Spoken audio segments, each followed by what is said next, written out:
Good morning, good afternoon, good evening, everyone. Thank you so much for joining us today for this urgent and important briefing on the grave situation unfolding in central India.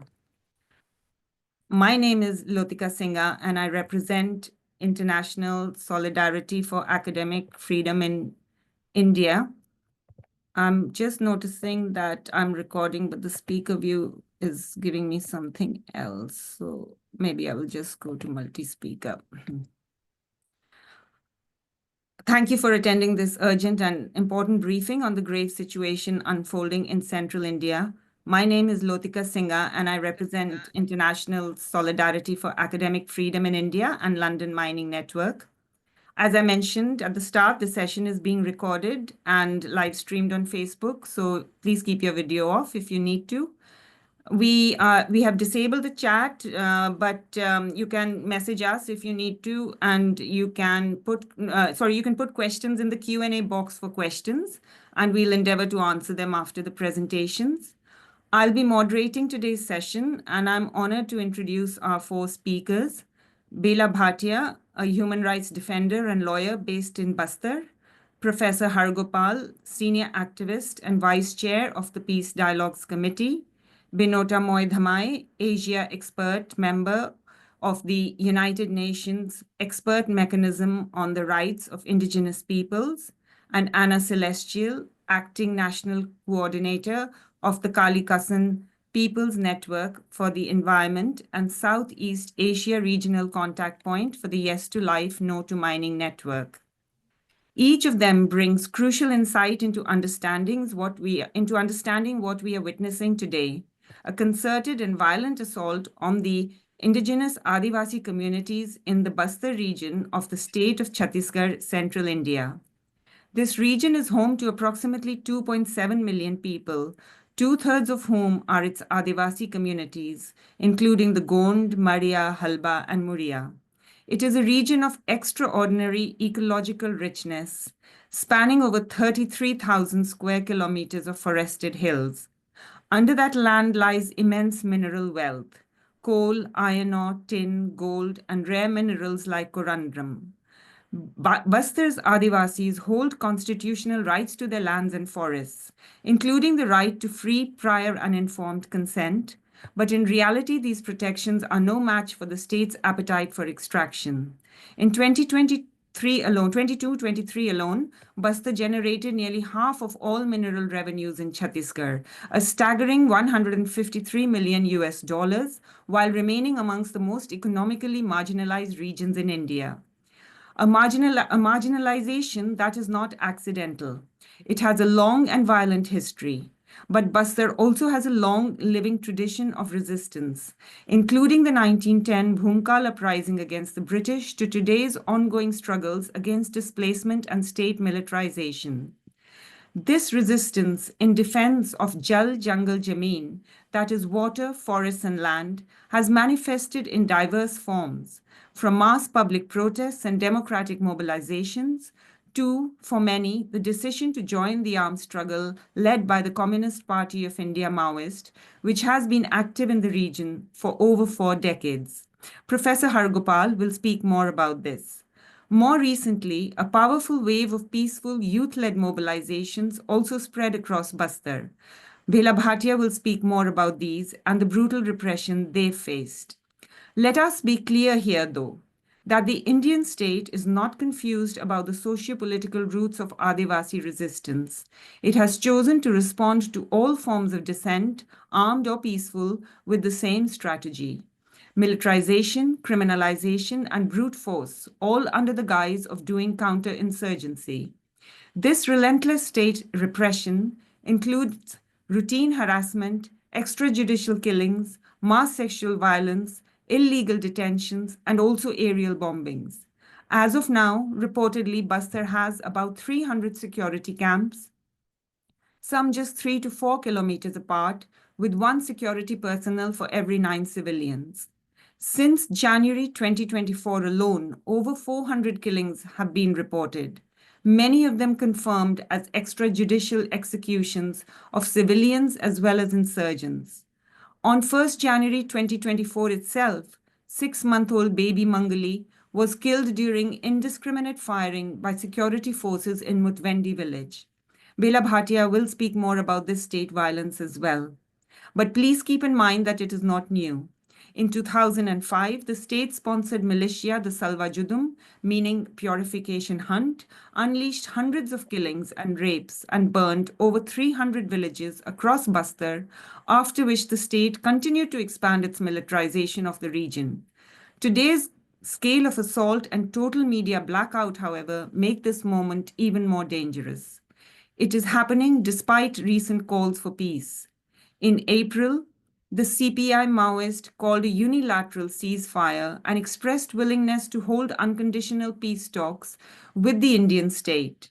But instead of dialogue, the government intensified its military operations, escalating violence precisely when de-escalation was possible. This all is unfolding under an openly authoritarian regime, the BJP government that is attacking minorities and silencing dissent across India and pushing through an extractive capitalist agenda in which both land and people are expendable. This is the landscape in which Bastar's Adivasi communities have been organizing, resisting, and being punished. One such organizer is 23-year-old Raghu Midiami, whose words will open today's session. Raghu is the founder and erstwhile president of Mulvasi Bachao Manch, or MBM, meaning Save the Indigenous Peoples Movement. MBM was banned last year by the government for being against development works and the security forces which facilitate these works. Raghu himself was arrested under false terrorism charges in February, and so we will listen to a video of him delivering MBM's official response that was recorded shortly after the ban was made public.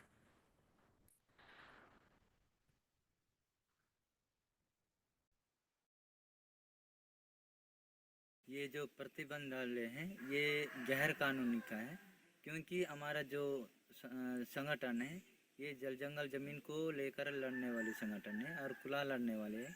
और ये जो प्रतिबंध डाले ये गलत है, शासन से भी मैं कहूँगा, क्योंकि ये सबके सामने और सबका सुझाव के साथ लड़ते हैं।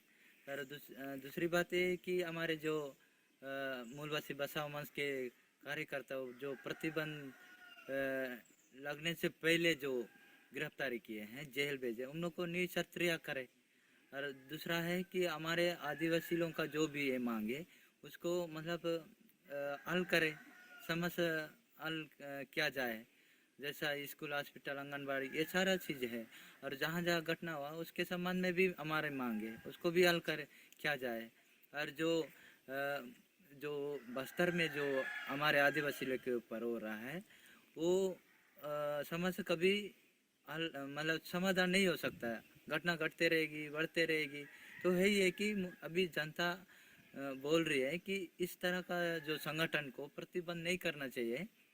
और जनता कह रही है कि हम नहीं लड़ेंगे तो कौन लड़ेगा, कल के दिन में घटना घटेगा, जो भी होगा तो हम लड़ते रहेंगे, इस तरह जनता बोल रही है। तो इस तरह जो संगठन है उसको प्रतिबंध ना किया जाए। और दूसरा मांग ये है कि हमारे जो भी है संविधानिक में जो दिया है, जो पैसा एक्ट है, उसके अनुसार जहाँ भी कैंप रोड लाया जाए, बिना गरम सभा के बगैर कैंप डालने से जनता तो संघर्ष करेगी, मांग करेगी, लड़ेगी। कोई दूसरा व्यक्ति तो इसके ऊपर आवाज़ तो नहीं उठाएंगे। यहाँ चाहे शासन हो, प्रशासन हो, किसी के घर में भी ज़मीन में भी डालेंगे तो वो एक लिखित रूप से ही दे सकते हैं, सूचना दे सकते हैं। तो इसलिए जहाँ भी जो भी करते हैं तो गरम सभा के बगैर ना करें, गरम सभा को पूछ के कर सकते हैं। मैं शासन प्रशासन से निवेदन करूँगा ये जो मूलवासी बसाव मंच का जो संगठन है इसको प्रतिबंध ना किया जाए और हमेशा ये संगठन संघर्ष करते रहे और मांग अपने जनता का हल किया जाए। जी।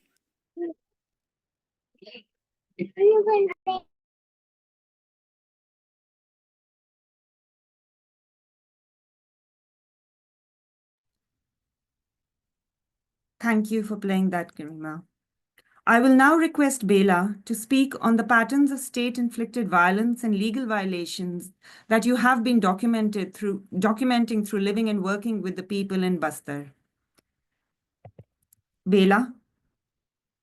Yeah. Yes, thank you. Hello, friends. Yeah, thanks very much for having me here.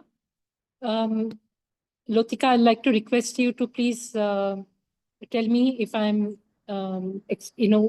speaking beyond my time limit. Just stop me.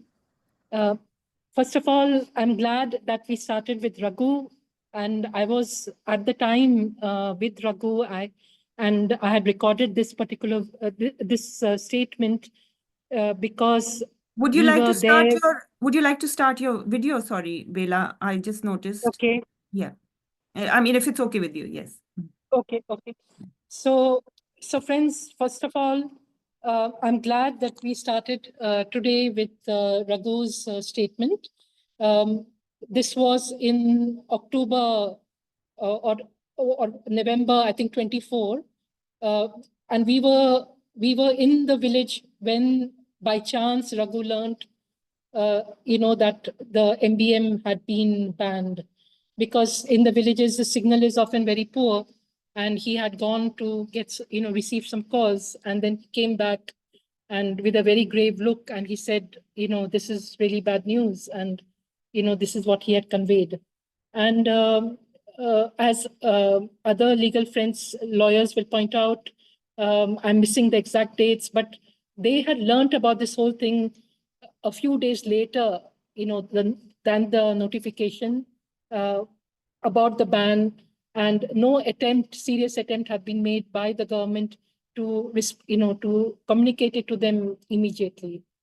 So as soon as we heard about this, we had recorded this video so that the world should know about what the MBM felt about their banning. Now, this ban happened in October, but already, this was 10 months of Operation Kagar. Operation Kagar started in early 2024. And as those of you who may be following the Bastar story know, that this is at the tail end of many operations that have been happening in Bastar. And each operation during its time was bad enough, like whether it be Operation Green Hunt or before that, Salwa Judum and so on. So each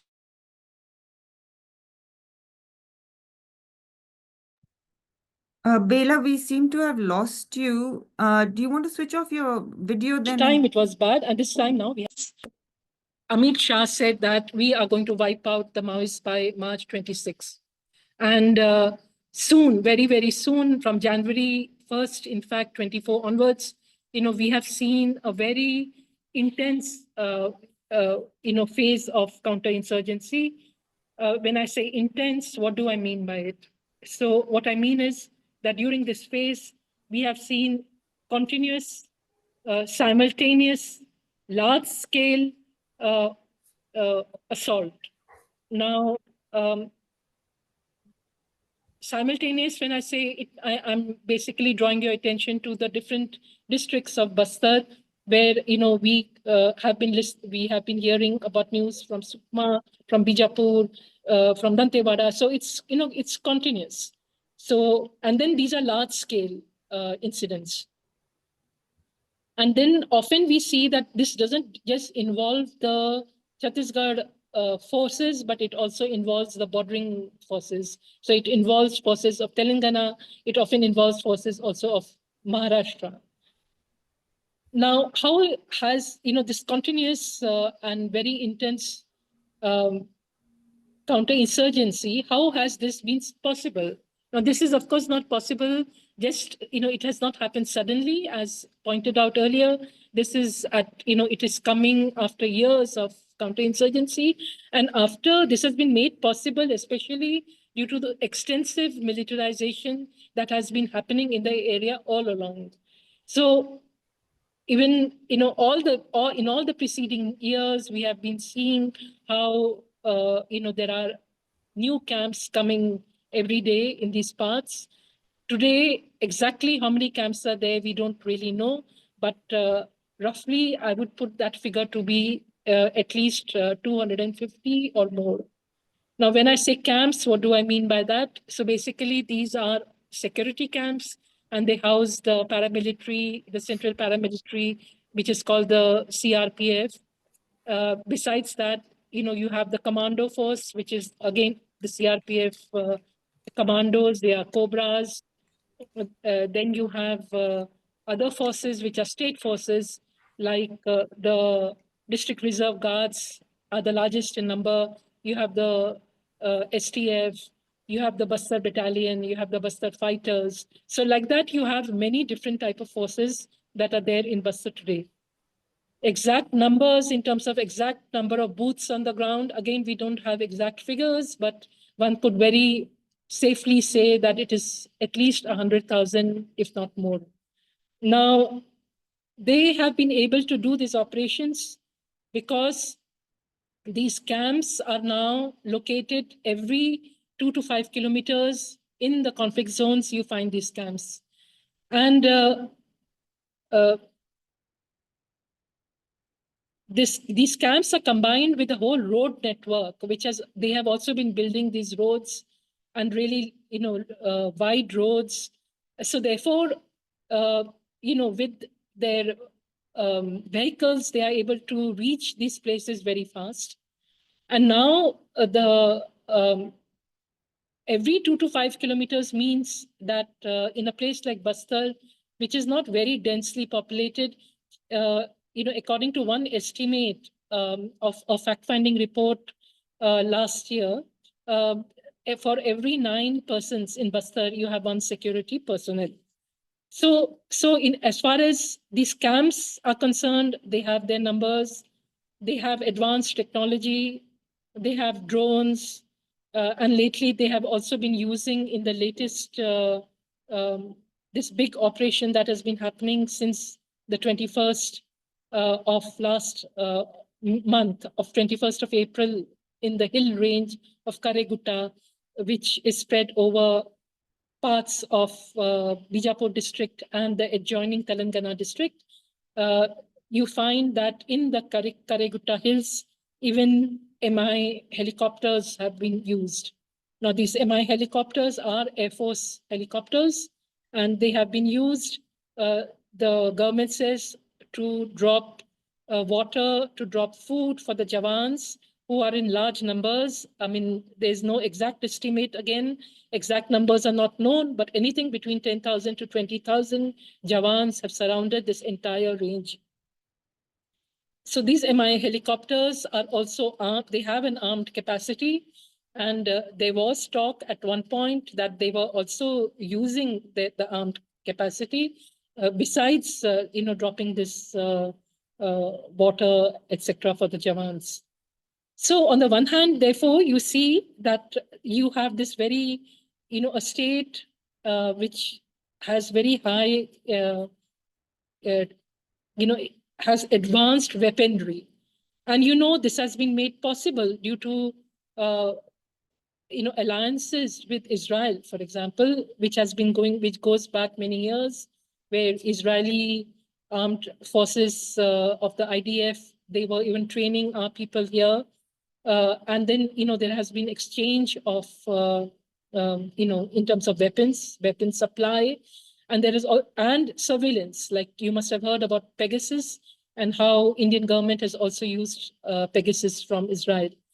So therefore, they have this very high, in terms of weapons. This is in this war, they are using all these weapons. Plus, they are using, on the ground. There is a lot of money involved in this whole thing. And again, there's no accountability, no transparency about budgets. And we learn that a large, in the budgetary allocations, there is a very large sum which is used for the secret police. So, in terms of ground level intelligence, they also have that. And as a result, we have found that during this this intense phase of counterinsurgency, we have found that they have been able to target militants in a very big way. So even earlier, we used to have encounter killings here, but now during this phase, we have seen large-scale encounters, like large numbers, 29, 39, 20. So basically, these are, in every place, we have very large numbers. Yeah. Bila, and take a Secondly, look at the time also. So yeah, yes, would you mind? Yeah, would you like to describe some of the fake encounters and the ones you were involved in taking people to the police and what happened? Shall we turn a bit to that? yeah, sure. So in terms of the fake encounters, so one what I was trying to point out was about the militants being killed, and amongst the militants also many who were injured and they could have been arrested, but they have been killed. There have been instances where some isolated militants were taking shelter, because they were not well. They have been rounded up and they have been killed. We have a few such cases recently. Now, as far as the fake encounters that have been happening in this region, during this period, we have examples of many such examples where people who are out collecting tendu leaves in the forest during the tendu season, which is in April. This was last year in 2 villages in Bijapur district, where 10 persons were killed. And they were not armed or anything. These were just ordinary villagers who were just collecting tendu patta, which is used to make a local cigarette called bidi. So, and during that same time, when I had gone to do an investigation in that village, I'd come across a young fellow, just 14 or 15-year-old, who had 3 bullet wounds, but family was unable to take the child to the doctor because they were afraid that he could be also labeled as a Maoist. Similarly, there have been other parts where, and other villages where there have been, they have become victims of multiple instances of fake encounters. So one such village is Korcholi, which in March, April last year had witnessed one fake encounter. And then again this year, it has witnessed another fake encounter with another neighboring village. And in this case, what we found was that the one in this year, what we found was that early in the morning, they were rounded up. People, there was a large number of forces. They completely surrounded the villages and they pushed people towards a local hill, towards the hill in those parts. It's called Tole Hill. And near the Tole Pahadi, they pushed them. And there was already a contingent of force which was there, present there, who opened fire. So this is what one may call ambushing civilians. And besides, in these same parts, you have cases where people are being rounded up in large numbers now. In fact, there are many instances where after a case of fake encounter, you also see the opening of the camp.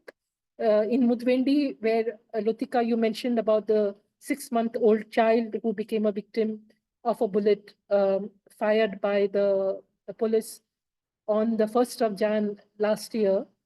In same Mudvendi, you see a camp coming up when the people actually are out protesting. And, there is a camp which comes, behind their backs, just like it happened in Silgir, where, which actually gave birth to the Mulwasi Bachao Manch. Like you must have heard about the Silgir story without going into details. That camp had also come overnight. And when the people protested in large numbers, they were completely unarmed. This was 2021 in May. And then they opened fire, killing 3 persons, on the spot. And also one injured pregnant woman had also been killed, also succumbed to her injuries. And this is what later led to the whole Andolan, the Mulwasi Bachao Manch. So now what we are seeing is that besides these very many instances of fake encounters that have been happening in these parts, like I mentioned about these 2 villages during the Tendu Patta, likewise, this year there has been another fake encounter across the Indravati River in a village called Kumum, where people are still shifting cultivation. And there again, they just surrounded the village. And so these people ran, they hid in the bushes. And even though there were drones, they could hear the drones. So therefore, they must have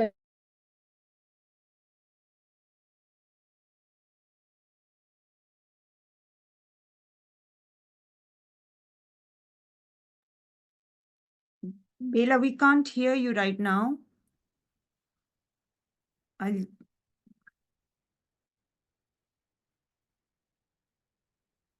and accurate information. So, I mean, these are just one or two instances, but there are scores of such instances.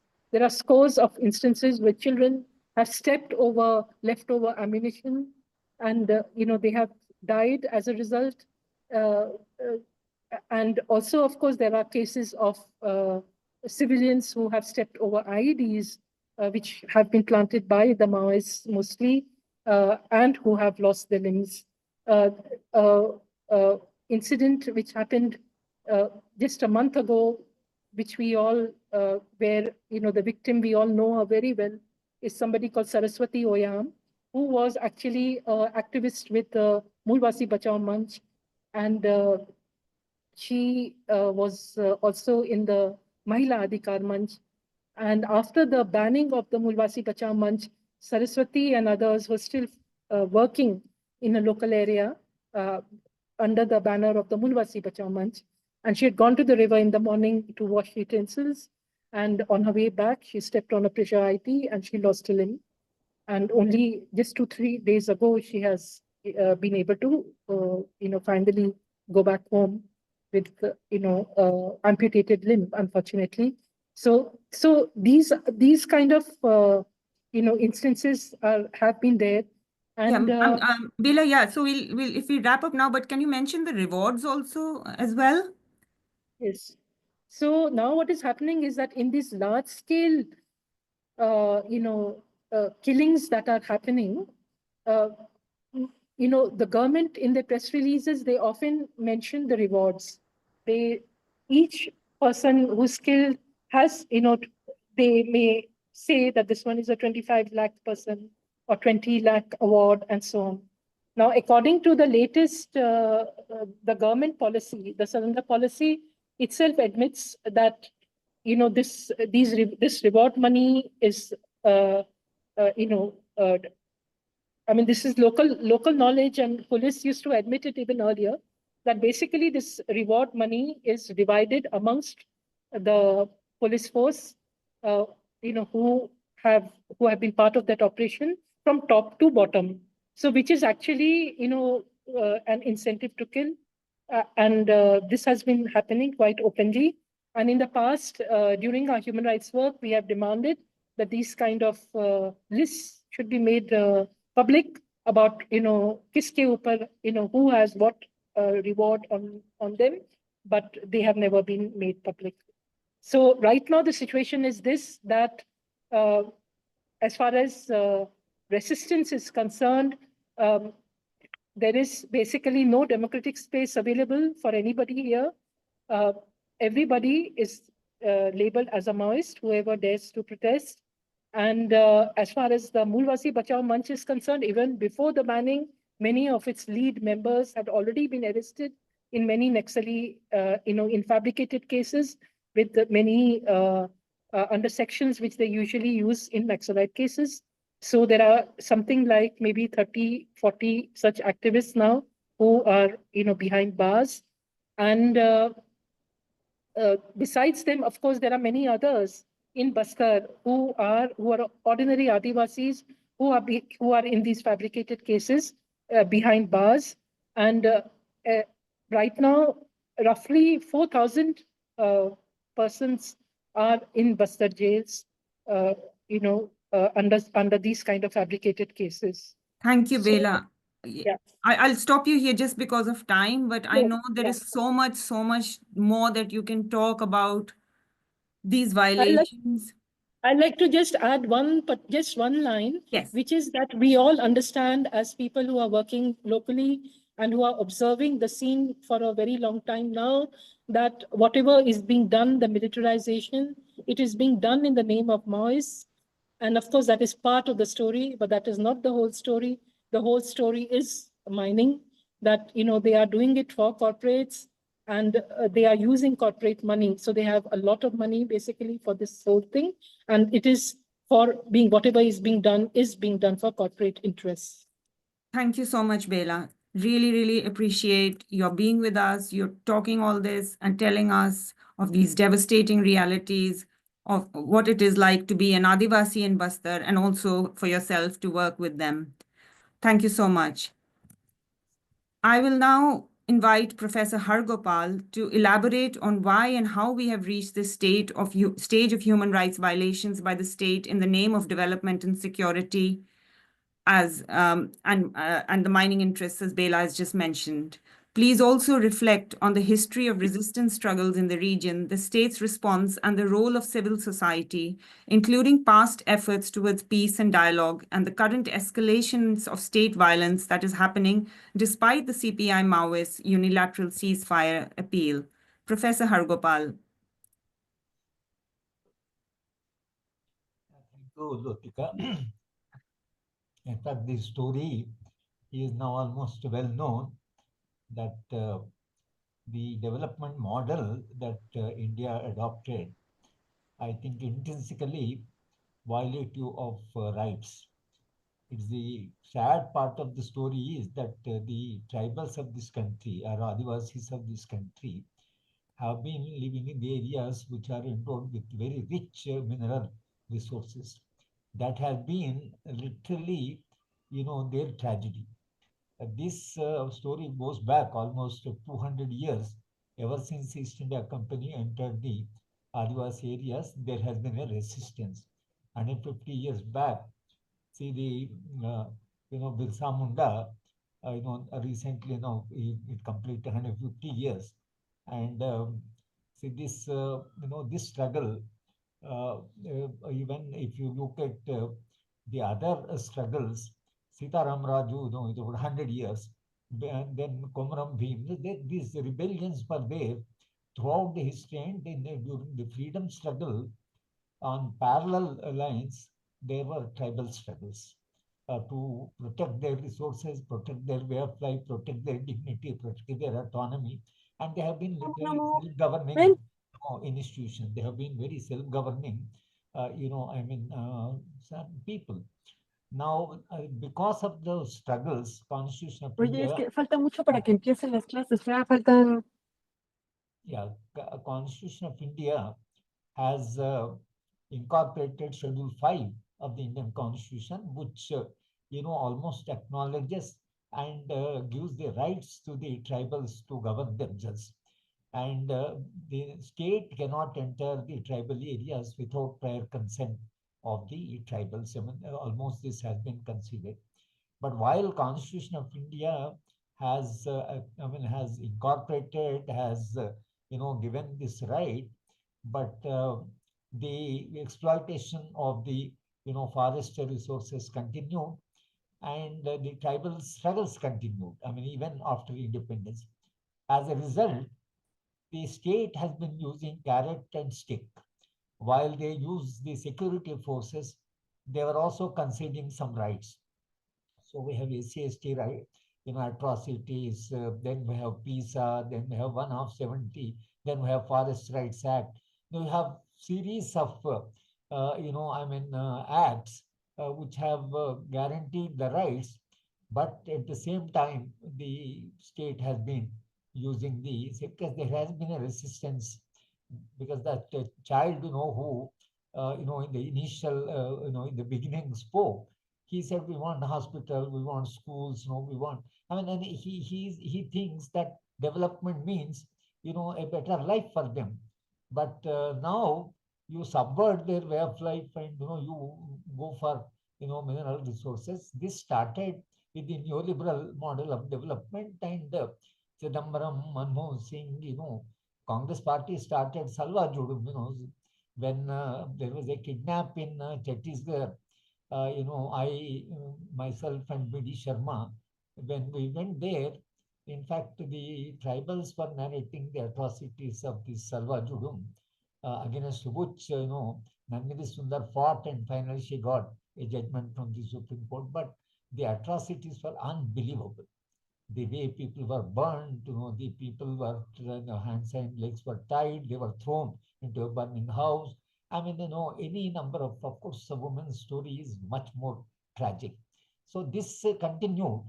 But Congress party, with all said and done, see this sometimes, a little accommodative, sometimes confrontational. But Manmohan Singh said this is the greatest security threat. So they associate everything with the Maoist movement. Since it's an armed struggle, they take that armed struggle as a pretext and then, go on, violating the basic fundamental rights of the Adivasis of this entire belt. It's not only Bastar, but you could say, look at Jharkhand, Central Bihar, Gadchiroli, Orissa, Telangana, Andhra, Bengal. So there are different parts where these violations of rights have been going. As a part of civil rights movement, we have been documenting, we have been trying to see and go on raising the question at a legal level, at a moral level, at a political level. Things have been there. Now this now it has reached a peak. Now it's a climax. The present government decided that they have to go for a massive mining, and they think to step up development and to become 5 trillion economy or to become the most developed country by 2047. I don't know, the whole vision of development is around production of wealth and exploitation of natural resources. Why exploitation? Why this growth? Now these questions, which sometime back people were asking, now people literally stopped asking this question. What is this development for? What is the purpose of this development? What does the Constitution of India say? In fact, see, when Dr. Ambedkar was asked to define democracy, in fact, Ambedkar said democracy is a form of governance which brings radical transformation in the economic and social life of the people without bloodshed. He added that without bloodshed. But then all that is forgotten about democracy. Now, with a result, what is happening in the tribal areas, even plains, there is a UPA, they're using right and left. Any Professor, I've just seen comments that your voice is a bit faint. Can you just can you maybe move closer? Yeah, is it okay now? That's better, thank you. So if you look at the history of repressive laws, there have been several repressive laws passed from time to time, from preventive detention to UPA. The history of India's repressive laws is is a alarming history of the law after law. This UPA is perhaps one of the worst law on the statute book, because you can be just arrested, detained. Now 15 friends and the Bhima Koreno, they are all under UPA. Trial doesn't start. It's more than 5 years. Stan Swami, we lost him. Sai Baba, we lost. This is what is happening, on the human rights front. But coming back to the present situation, since I don't have much of time, but I would cut short the story to say that how peace talks were held, because now the current debate is on the peace talks in India, and what are the possibilities of peace talks, whether it would be possible to raise the basic questions, whether the revolutionary groups or tribal leaders and the Indian state can sit together, exchange, and bring certain peace. Peace, in my view, is not a grave form of peace, but peace which is lively, peace which is creative, peace where parties can sit, can go into the basic questions, causes of unrest, what has been happening, and what could be the possible alternatives of negotiating, and what could be this slight redefinition of development. These are all possible. But in 2004, actually in 2006, in Telangana, this experiment of peace talks was held. And it was effort of 15 people coming from different, walks of life, academics, journalists, activists, about 15 people who had respect, who commanded respect in the society in their own right, because of their own work for the society. they had lot of respect. These 15 people together constituted moral power of the society, civil societal moral power. And we initiated this whole debate about peace talks, but it was an effort of a decade. But peace talks became possible, and at that time, we had to negotiate with both the parties. Even Maoist party was not very enthusiastic about peace talks. We had to meet them twice, and Sir Shankaran, that legendary IAS officer who has been a part of the state, after he superannuated, he located himself in this, in this issue, and spent his rest of his life for peace talks. There was another very prominent journalist, Pottur Venkateshwar Rao, who was, editing the Indian Express Group Telugu version. And then Kanyabiran was the national PUCL president. Then Tarakam was one of the leading Dalit, leaders. So some of us were all there. There was some former vice chancellor. So this is the group. And we spoke to the chief minister, we spoke to the Maoist leaders. We said something has to be done to get out of this violence versus counter-violence. This entire cycle of violence and counter-violence is subverting the democratic rights, the democratic process, and some way out has to be found. And of course, we informed the then Chandrababu Naidu, but is again sad, Lotika ji, to tell this group that when we met the top 3 leaders, very important leaders of the Maoist party, and had spent 2 days persuading them, discussing with them, exploring the possibilities, but they were killed in an encounter. It was a fake encounter, but they were killed. That has completely upset the peace talks process. It has upset the Committee of Concerned Citizens. And then the Maoist party, the then People's War, announced that they would take revenge. And that led to the attack on Chandrababu Naidu. And Chandrababu Naidu dissolved the assembly prematurely. And Congress party, went for the polls. And Congress party said, we'll go for peace talks. Yeah, I'll just stop you there, Professor Hargopal. Your voice was a little faint again, so I'm just going to repeat what you said, that you went, there was a lot of talks with the Maoist leaders, but then they were killed in a fake encounter. And that really, yes, upset the whole process. And after that, yes, you were telling, and if you speak for a little bit more and just, yes, tell us how it's led to today. Thank you. Yeah, that was a very serious setback for the peace talks. But then this 2004, because after the attack, Chandrababu Naidu, dissolved the assembly prematurely, and he went for the polls, and saying that he would put down this movement if the people give the mandate. But Congress party, Rajshekhar Reddy, they said they will go for peace talks. If Congress is elected, they will go for peace talks. And Congress got the mandate. When the Congress got the mandate, since it was a part of their manifesto, and 2004 elections were literally fought against this issue of either complete putting down the movement or peace negotiations. Since that was the popular mandate, the Congress party had not much of a, they had to go for peace talks.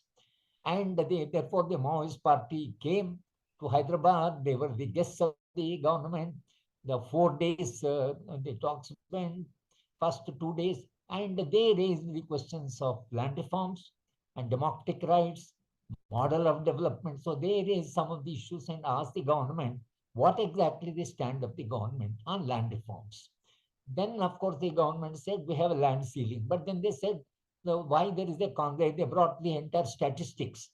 And they said around Hyderabad, people own 16 people own 1 lakh acres of land. They said, what happened to your urban ceiling? Why the land, is still in the rural area is not, properly distributed? These questions were raised. Then they appointed a high power committee on land reforms and land question. So something came out, but the government on the second day, it started dragging its feet, and third day they started diluting.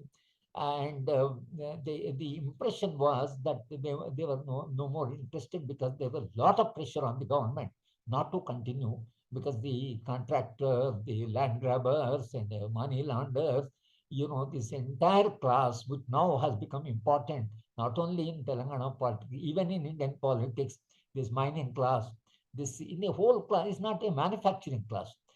This class, by value system, capitalism still, with all said and done, has certain, long range view of its own development. This capital, neoliberal capital, is very short sighted. It is very acquisitive. It doesn't respect the institutions. The very nature of the capital, has completely, changed. It's a very perverted capital, I would say. Then the Maoists went back.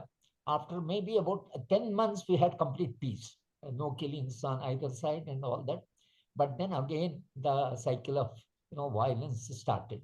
Yeah, Professor Harugopal, can I, sorry, because of interest of time, can I ask you to, yes, just So this whole question of peace talks, the lesson that we can draw from the peace talks in Andhra 2004, since the parallel is being drawn, the peace talks will be possible even now when there is a discussion going on. I don't think now the government would just come forward. But if we have to draw a lesson from 2004, the government will come for peace talks if there's a massive pressure from the civil society. The civil society voice, I don't think any state can ignore, because it has electoral implications also in the long run. And it also has very serious implications for democratic process. Now, my own feeling is that this debate on the peace talks now going on, it has to be taken to a larger sections of the society, and perhaps different sections are coming forward. 11 left parties are committed now. They are completely vocal, very articulate about the peace talks, which is very unusual, including the CPM, which used to be, very, very indifferent, but now they are very vocal. And lots of democratic sections of the society are now drawn into this debate. So now it raises a hope that if this debate becomes widespread and if it goes deeper, I think history opens up a possibility of even a party like Bharatiya Janata Party may have to come around and say that, all right, now we'll listen to what people say, and maybe some window may be opened. But all of us are working towards peace with a hope that democracy will be deepened. A democratic debate, a dialogue in the society is very important, and perhaps that also strengthens institutions, and consciousness of society slightly will go up, and that will be major contribution of the debate on the peace talks. Thank you so much. I'll stop here.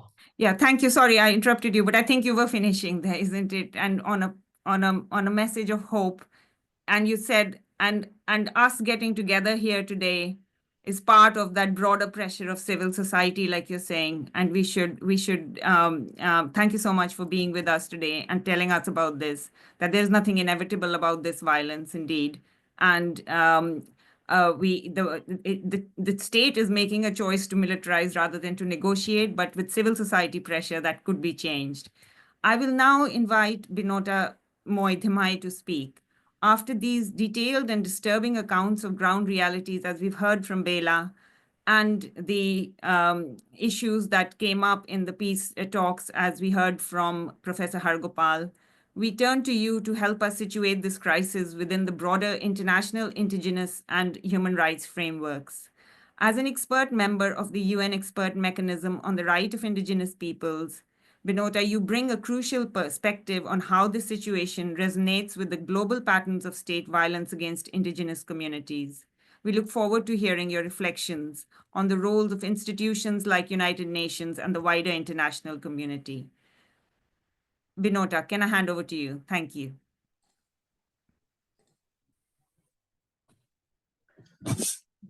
Thank you.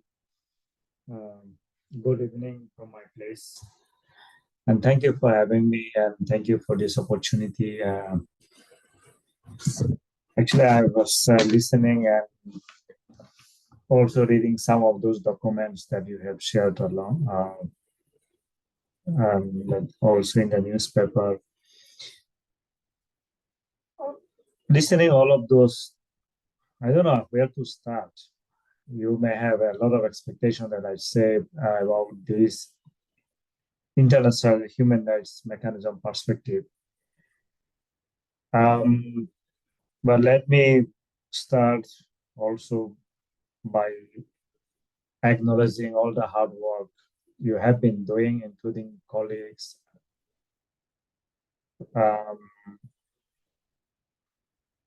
working from the grassroots level. I heard from Bella Bhatia and now Professor Haragopal. And I'm sure here a number of intellectuals, activists working on this field, they might also have the avenue to offer how to strengthen in the coming days to bring this movement at the international, as part of the international solidarity in the coming days. However, as you have mentioned that as an expert member of the UN Expert Mechanism on the Rights of Indigenous Peoples, let me start from there and how we can see and where we can support and how should we do, how to strengthen other issues, for example, pre-plan from consent. So this reflection, a few points I will bring how expert mechanism works on the expert mechanism on the rights of indigenous peoples, and how I also, as an individual level, think about this issue in terms of connecting, building solidarity among the rights activists and movement organizations. Expert mechanism on the rights of indigenous people is a subsidiary body of the UN Human Rights Council. The mandate it is given, it's very limited. I say limited in a way that because in the UN system, we cannot go beyond of those what is given by written.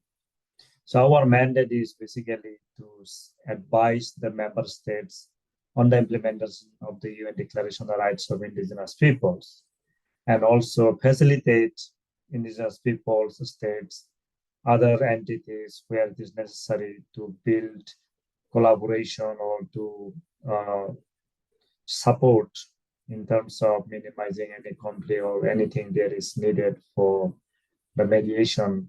So that's where EMRI will step up through their advisory role. EMRI other mandate is about the country engagement on thematic areas.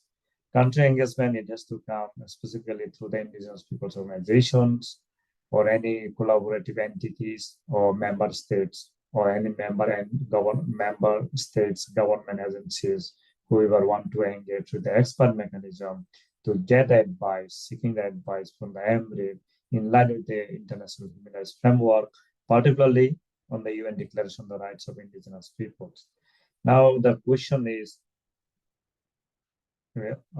for many of us, UN Declaration on the Rights of Indigenous Peoples, why it is?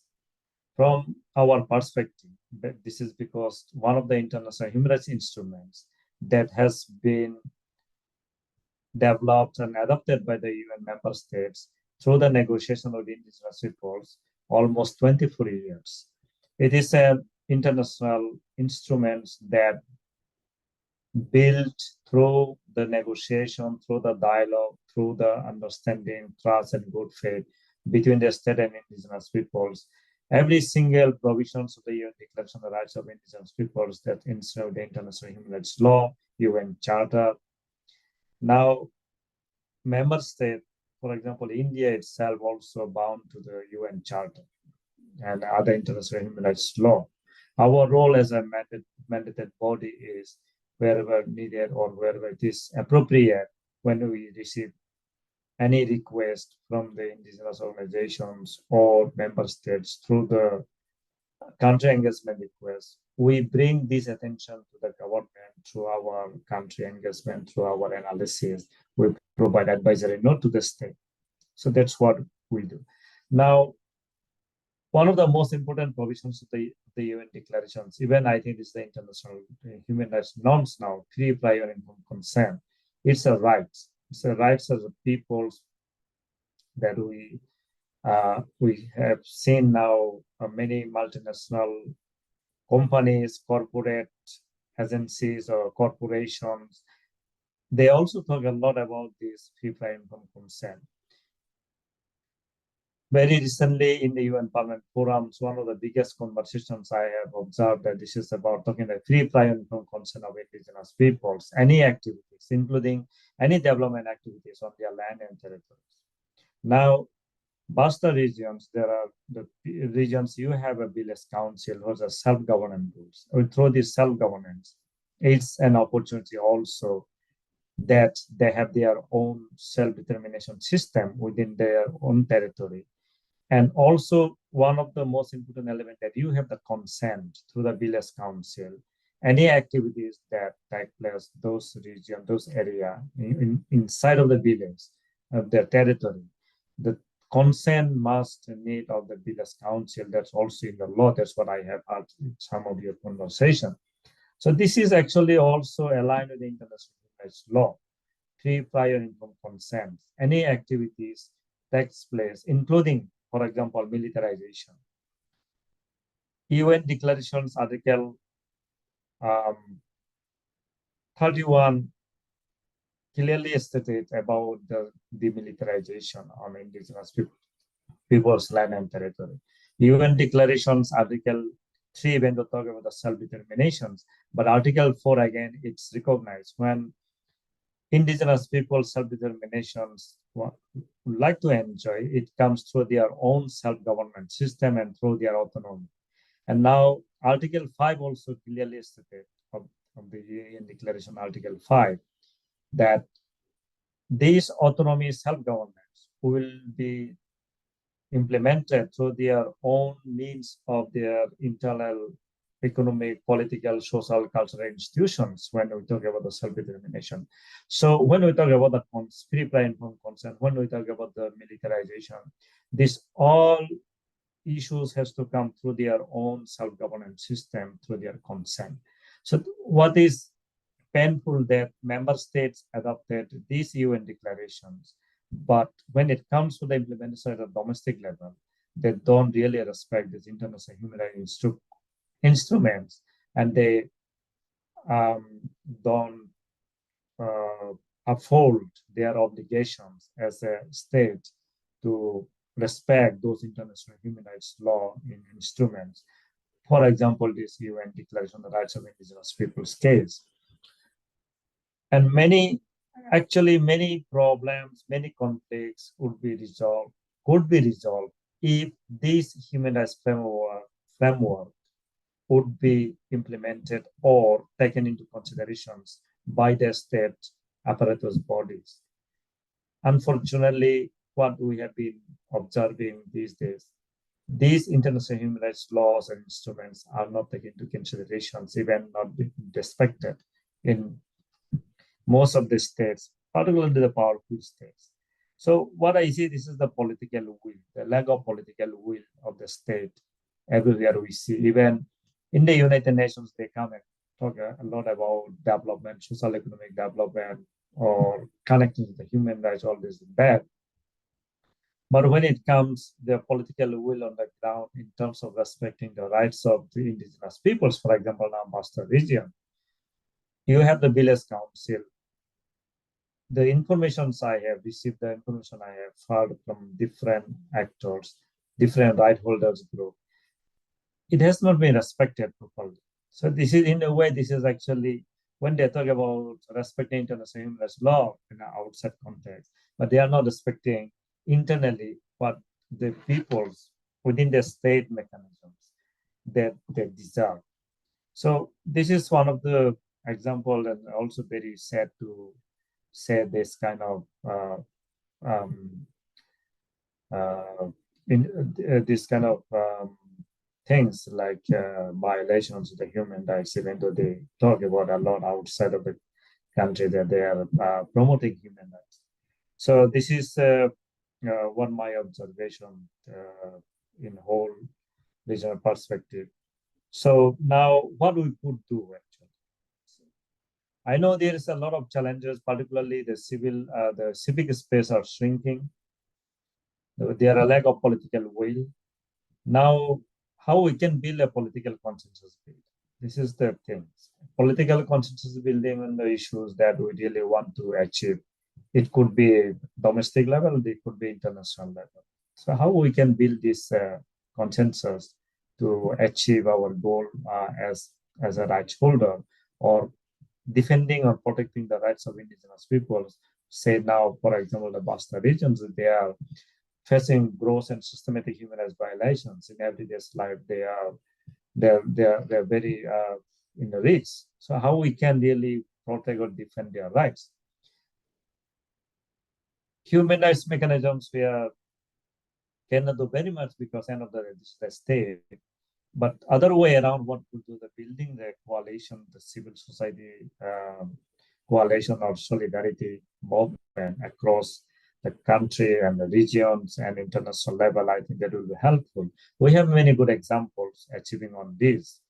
For example, indigenous peoples global political movement. It was started in 1923, but gradually the solidarity movement, when it has been built in 100 years, now at least they have a few status at the United Nations level. In many member states, they are also respecting indigenous people's rights and also recognizing and providing constitutional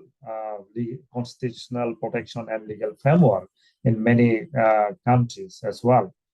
So these all are came out that's because of this movement, solidarity movement. It was not only at the domestic level, but also regional and international. So the way I see it is, as we know what is the situation, as we know the government is the representative of the state and of the registered government.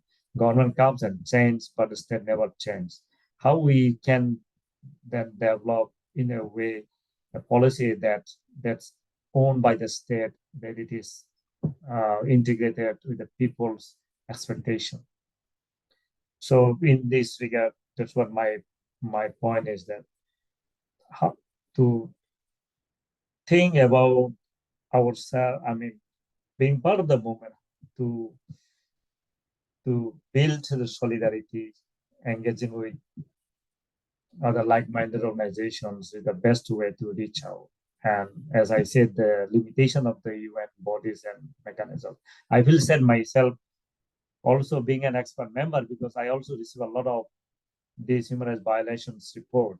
But end of the day, we are bound to the mandate, and we don't have anything to do with. The best thing we do is sharing with other UN mandate holders, or in broader terms, the special procedure mandate holders, those who have a greater mandate than us.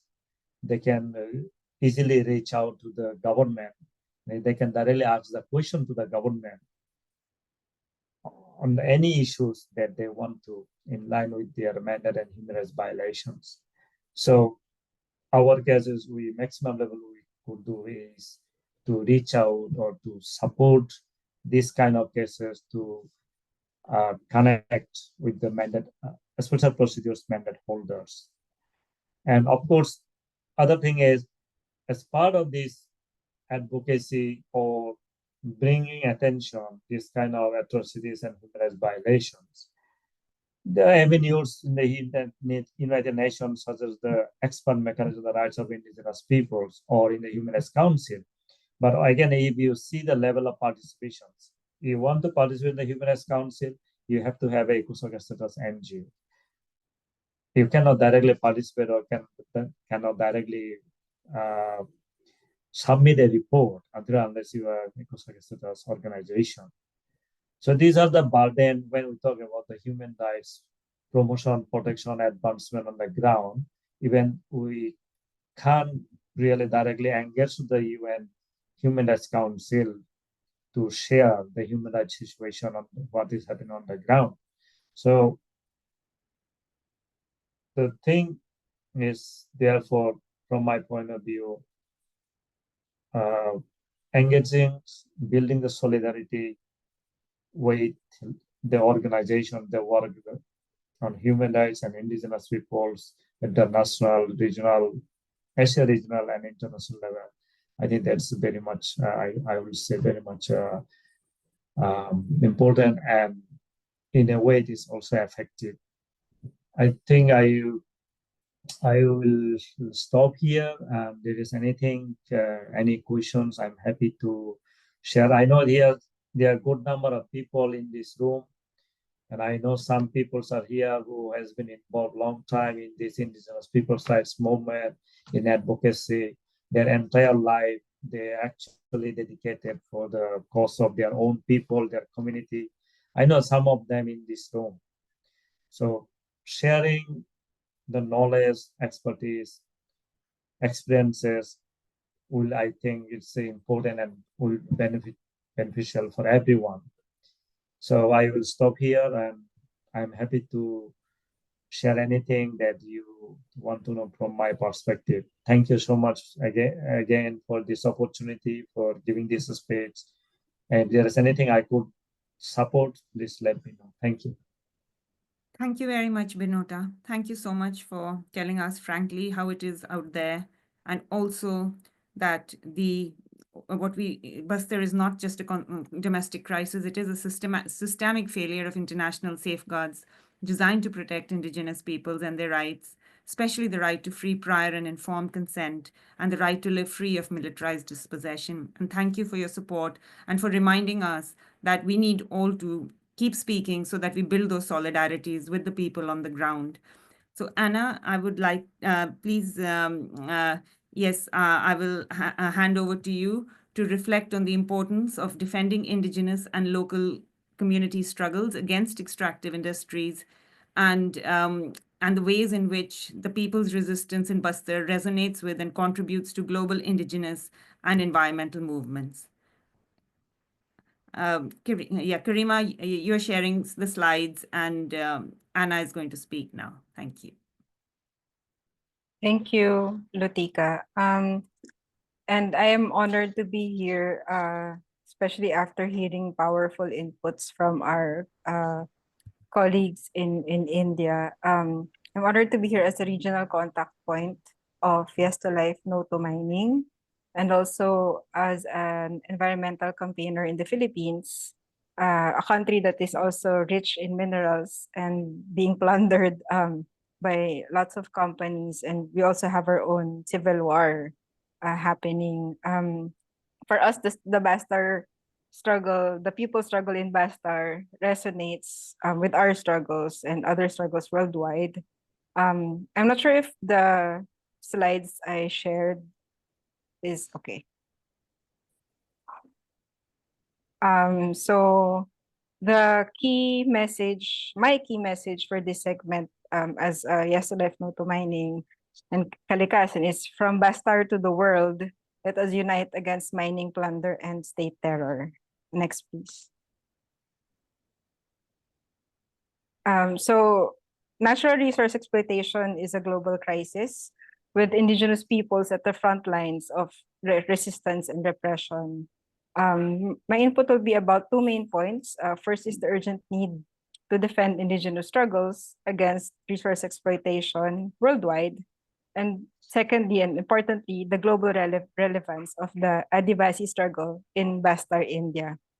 I included pictures from different countries. Sorry, the first picture was actually in Chhattisgarh, a protest in Chhattisgarh in 2022 against the Parsa open cast mining project. And the second picture is from my home country, the Philippines. These are Lumad indigenous peoples protest against large-scale mining and imperialist plunder. Next, please. So extractive industries are responsible for at least a third of all environmental conflicts worldwide that are disproportionately impacting indigenous peoples. This is according to a 2023 study. These projects cause land dispossession, livelihood loss, environmental destruction, and cultural erasure, violating even international human rights standards, as mentioned earlier, like the UN Declaration on the Rights of Indigenous Peoples. This picture is a picture of an iron ore mining operation by a company called PIL Mining that is operating in Orissa and Chhattisgarh in India. Next, please. So indigenous peoples are the original environmental stewards. The more our lands are taken from us, the more vulnerable our ecosystems become to destruction. This is a quote from Cordilleran leader in the Philippines, Beverly Longid. And it shows how indigenous communities are historical and proven stewards of biodiversity and climate resilience, and their lands are actually overlapping with global biodiversity hotspots. That is why defending indigenous rights and indigenous struggles is inseparable from defending the environment and climate justice that we're all calling for now. Because when indigenous lands are seized, ecosystems and community survival are threatened. Next, please. However, despite legal protections, states and corporations routinely bypass or undermine indigenous rights for profit, often using militarization and violence to suppress resistance.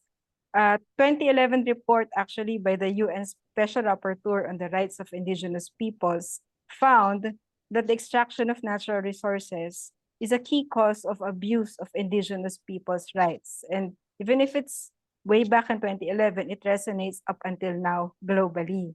This is a picture from Southern Philippines, my country, where Lumad indigenous peoples were forced to evacuate their homes following intense militarization in their ancestral domains, which are rich in nickel and coal. Next, please.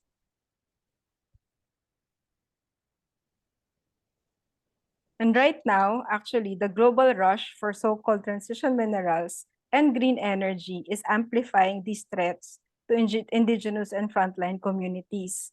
That is why solidarity and the defense of indigenous struggles and rights is now more urgent than ever. As you can see, since 2017 onward, there has been a steady increase in demand for critical minerals. And actually, mining companies worldwide are riding on the climate crisis to make more profits, expand to new markets, and enrich themselves from the sufferings of frontline indigenous and farmer communities. Next, please.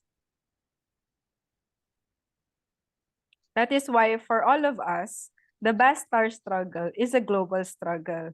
This actually, I chose this picture because this is a very powerful picture of a protest by Adivasi women with their tools in the Orcha block of Chhattisgarh's Narayanpur district. So as earlier recalled by Bella, the Basta region has seen a lot of protests, numerous protests against not just mining, but also road construction and the killings of civilians. Next, please.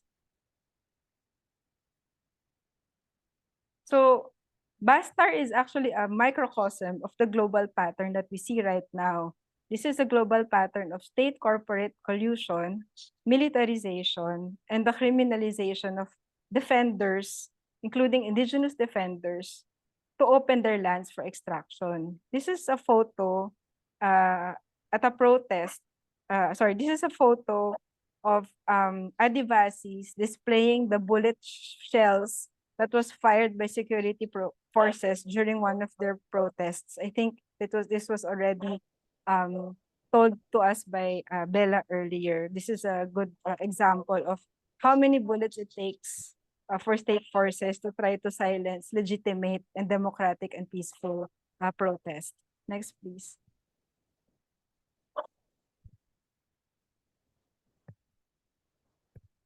So the governments of both the largest transnational corporations as well as their host country governments are working hand in hand in the interest of both profit and business. As you can see in the chart, the one on the left, the 10 largest mining companies are headquartered in countries like the UK, Australia, China, the United States, Switzerland, and I think Indonesia.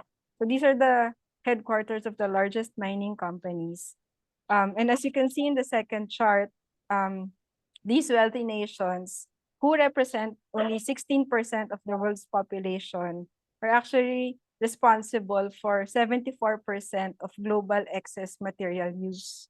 When you say excess material use, this means materials that are extracted, such as fossil fuels, metals, minerals, and biomass. So as you can see, this is a stark picture or graphic of the inequality or the disparity between nations.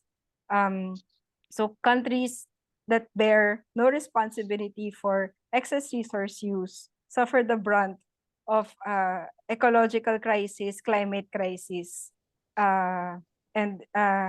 yeah. So this collusion of governments and corporations, basically the elites, in a nutshell, is what both breeds and worsens inequality and the different crises that you are facing worldwide. Next, please.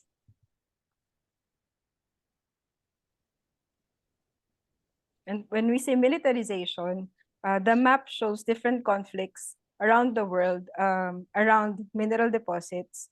And conflicts around extractives and mining are usually marked by state armed troop deployments who act as protection forces of these mining companies and mining interests, supported by private armies and paramilitaries worldwide. Sometimes, like in the Philippines, in my case, US troops are even deployed to train the local troops. And I think in India, there has been a lot of joint military training exercises between Indian forces and the forces of Australia, the US, and even other countries worldwide. So the resources of the state armed forces, are being used against the people resisting against mining extraction and upholding their rights to their lands and their livelihoods. Next, please.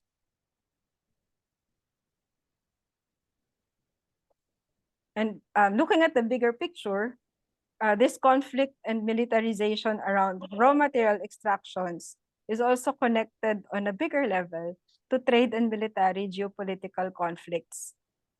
Essentially, big economies like the US, which is color blue, and China, Russia, or BRICS, which is color red, is dividing and conquering the world. And these kinds of geopolitical conflicts by the richest and the most powerful economies of the world are putting the poorest peoples in the so-called developing countries or global south face lots of human rights violations, and it worsens inequality and injustice. Next, please.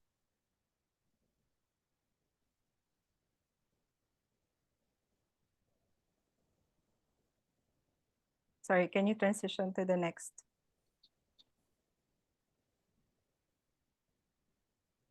And different governments do not just use state armed forces, but governments weaponize the law. They pass different kinds of terroristic, repressive, and fascistic laws to silence dissent and protect the status quo. The status quo that benefits a few, because the governments and the corporations are really afraid of peoples and movements speaking up to resist plunder and occupation. So this is a map by Civicus called People Power Under Attack in 2024, which shows the state of repression in different countries, with the red countries being the most repressed or closed, or where civic democratic space is not free, with the green countries marking the freer countries. Next, please.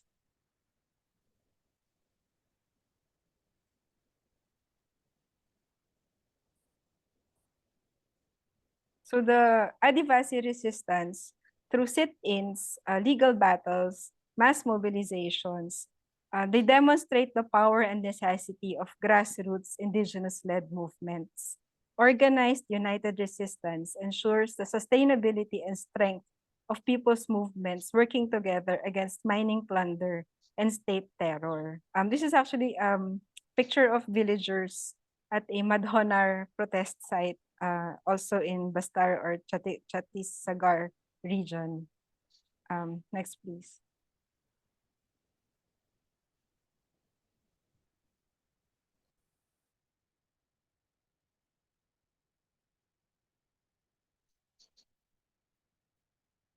Sorry, can you transition to the next slide?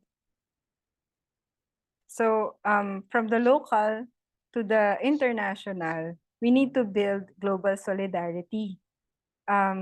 This means the building of, as earlier mentioned, coalitions, networks, and global movements. But most importantly, these coalitions, networks, and movements globally should be led by people on the ground, most affected by inequality, violence, plunder, and injustice. The silence or complicity of the international community enables these kinds of atrocities. And it shows us how important it is for us to speak up and unite and offer solidarity. And as we can see, the Bastard struggle is not just local, it is a front line in the fight for environmental justice, indigenous sovereignty, and human rights everywhere. Next, please. So the organization I am representing now, the Yes to Life, No to Mining Network, is a global solidarity network of and for indigenous peoples and local communities affected by extractive industries, particularly mining. It was formed in 2012, and we include local, national, and regional organizations and grassroots networks who say no to mining and seek to advance a future beyond extractivism. Next, please.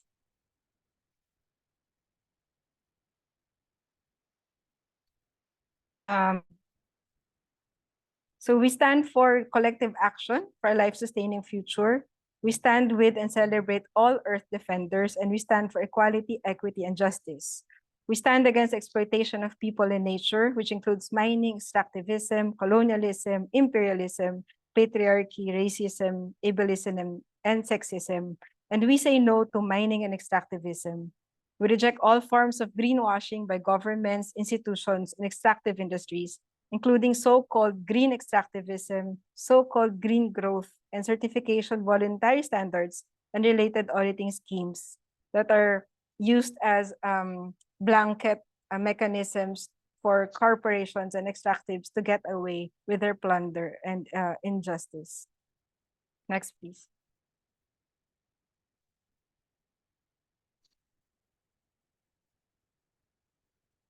So we believe that indigenous peoples and local communities who are at the front lines of resistance hold the key to a post-extractive future and must lead the way. The Yes to Life No to Mining Network exists to bring this future into reality through solidarity and collective action. And by coming together to exchange stories, strategies, and through mutual support, communities are building a thriving global solidarity movement which challenges global narratives that threaten life on Earth. So we are actually open to memberships, the Yes to Life No to Mining Network. And we really like to connect with a lot of the people who are at the front lines, the supporters, the advocates. Next slide, please.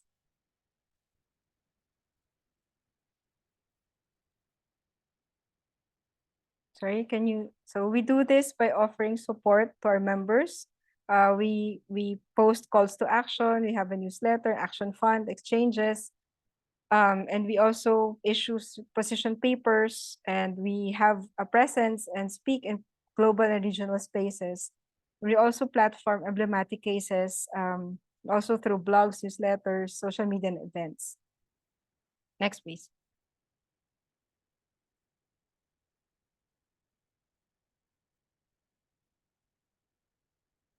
So the defense of indigenous struggles is a defense of our collective future. The world must break its silence on Bastard and similar struggles. When we say the world, all of us, the different movements, cross movements, different sectoral issue movements, we should stand in solidarity. Next, please.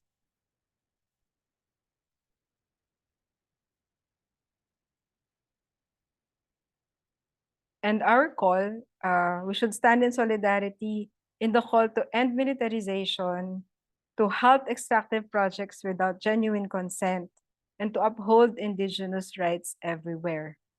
Next, please. We also,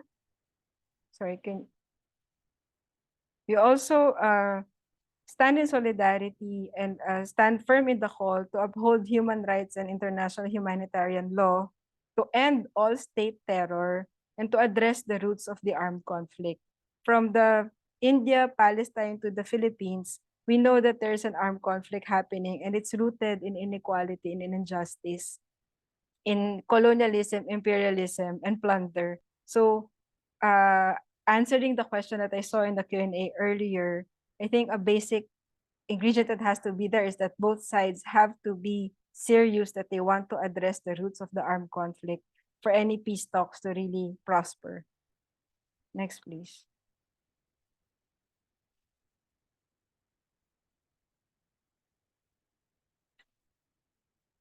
So as a global movement, we stand with the Adivasi and peoples of Bastar. We stand with the call to stop Operation Kagaar now. So that's it. That's my last. The next slides are just about the organizations I'm representing. Next, please. There's information about the Yes to Life No to Mining Network. There's an email that you can connect with, and our socials, as well as my organization in the Philippines. Next, please.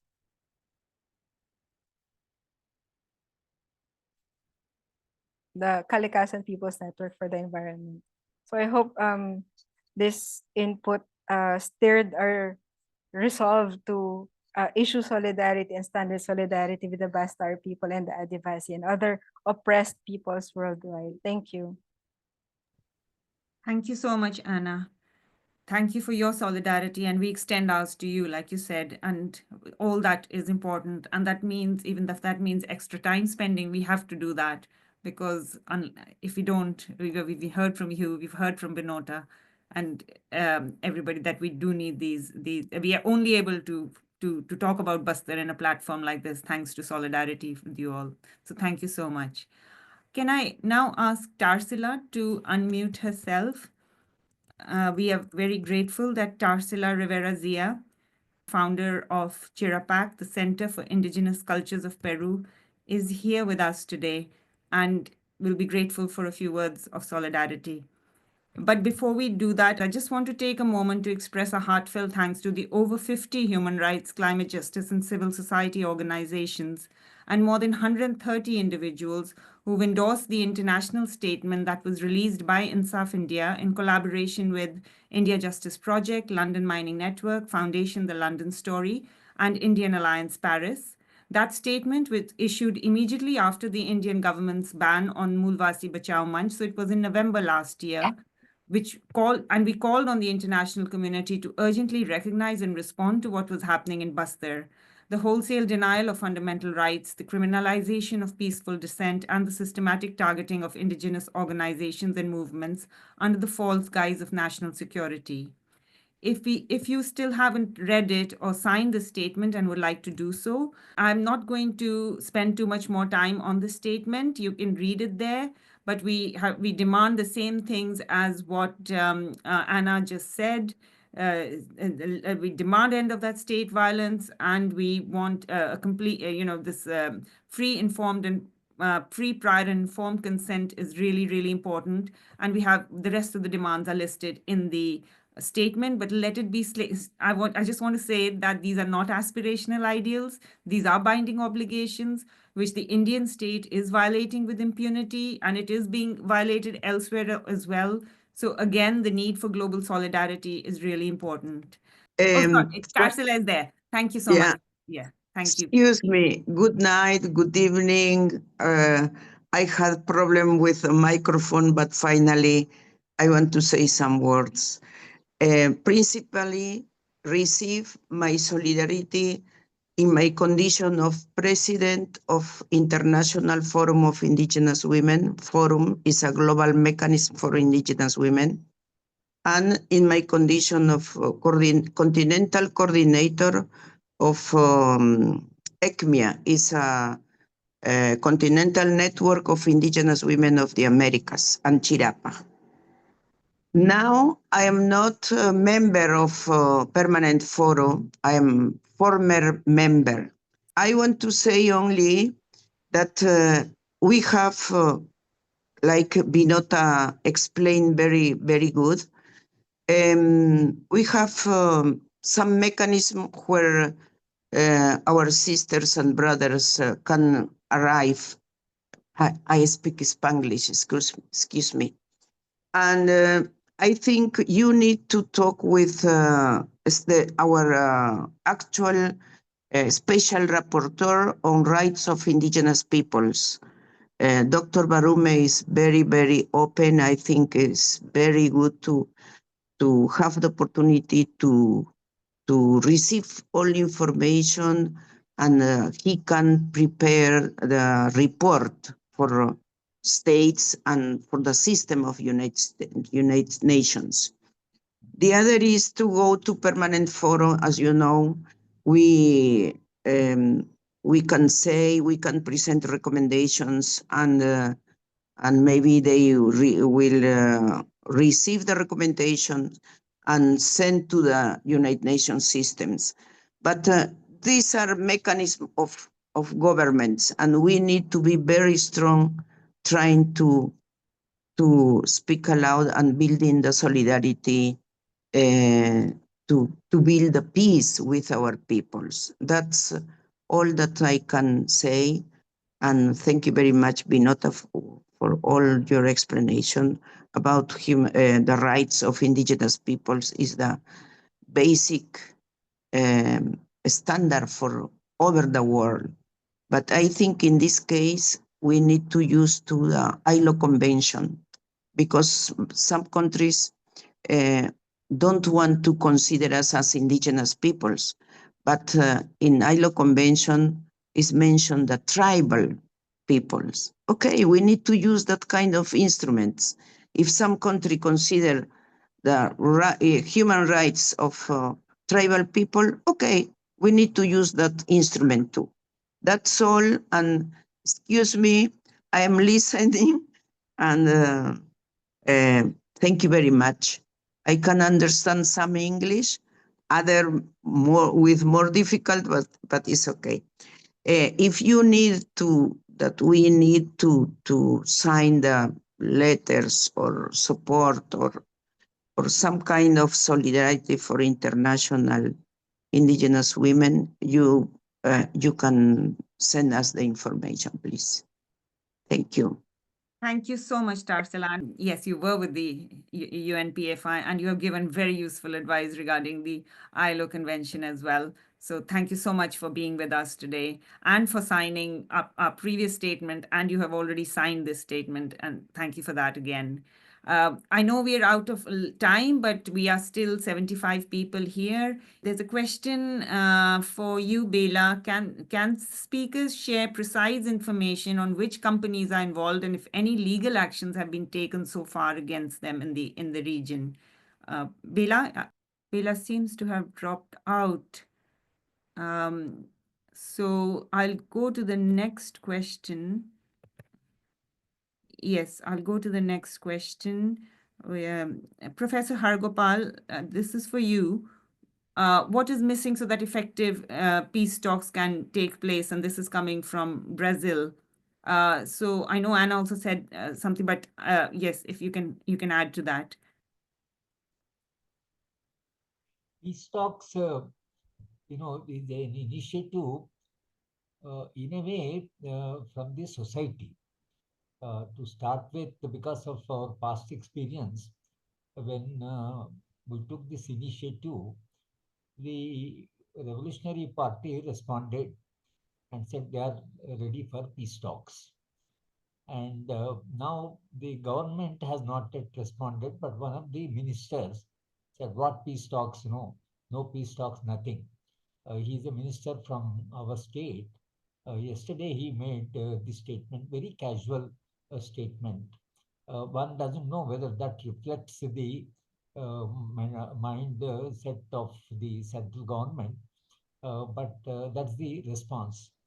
Now the whole effort is from the different sections of the society, and this initiative which you have taken and this international response is a part of that process. But we are yet to listen from the central government what exactly is their response. 8th and 9th, several organizations from all over India meeting in Delhi, and we are planning to meet President of India, Prime Minister, and Home Minister I'm not very hopeful, but we are trying. We are trying to meet the opposition leaders also. But left political parties and Chief Minister of Telangana, when we met him, he very favorably responded, and he said he would write a letter to the central government. And in the meanwhile, he has to also seek the, some sort of support from his own party, All India Congress Committee. So we are also planning to meet Rahul Gandhi, and if the opposition parties can take a stand and respond to this initiative, I think we'll just move forward. That is the present stage. This discussion today may also contribute towards that process. Yeah. Thank you so much, Professor Hargopal, for that. I can see solidarity messages from India Working Group for Indigenous Affairs and from DM25. I know it's late, and I'm going to move on to just thanking you all for staying with us and for engaging so deeply with today's conversation. We know that the stories shared here are difficult, painful, and enraging, but they are also essential. But before we close, we do invite you to continue this conversation. As Professor Hargopal said, all this will add to the possibility of peace in Bastar, and that will also help in global solidarities in other places. So let's take it forward in action. On 22nd May, Insaf India and London Mining Network will launch the first of a 12-part series of fortnightly online events titled Deadline or Death Sentence: State Violence and Indigenous Adivasi Peoples' Resistance in India. This series will take a comprehensive look at the so-called March 2026 deadline to eliminate the Maoist movement, a deadline that in truth signals a ticking clock on indigenous existence in Bastar. We will examine first what lies behind this deadline: corporate mining interests, infrastructure corridor, military operations, and legislative repression. And the question that was just asked and has not yet been answered, we will cover that as well. We will look at the current phase of escalated militarization as the state accelerates towards that target.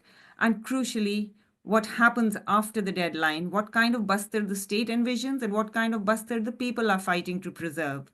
We will also draw urgent connections with other indigenous struggles. We are grateful here for the solidarity that we have been shown by the people who have joined us today. And we want to continue to make these connections through the series as well. And we are honored that the inaugural session on 22nd May will feature Soni Suri, one of Bastar's most courageous Adivasi women human rights defenders, and N. Venugopal, who is a noted Telugu poet, translator, and editor of Veek Nakshanam. We will share the registration link and more details about this program shortly, and we urge you to remain with us, to join us, to share the event widely, and through this series, continue to build our global solidarities. In this struggle against colonialism, capitalism, militarism, imperialism, really none of us should be resisting alone. And for that, we do not have the luxury of silence, but we need to come together. Thank you, and in solidarity always. I will end the meeting here. Thank you so much for everyone to being with us.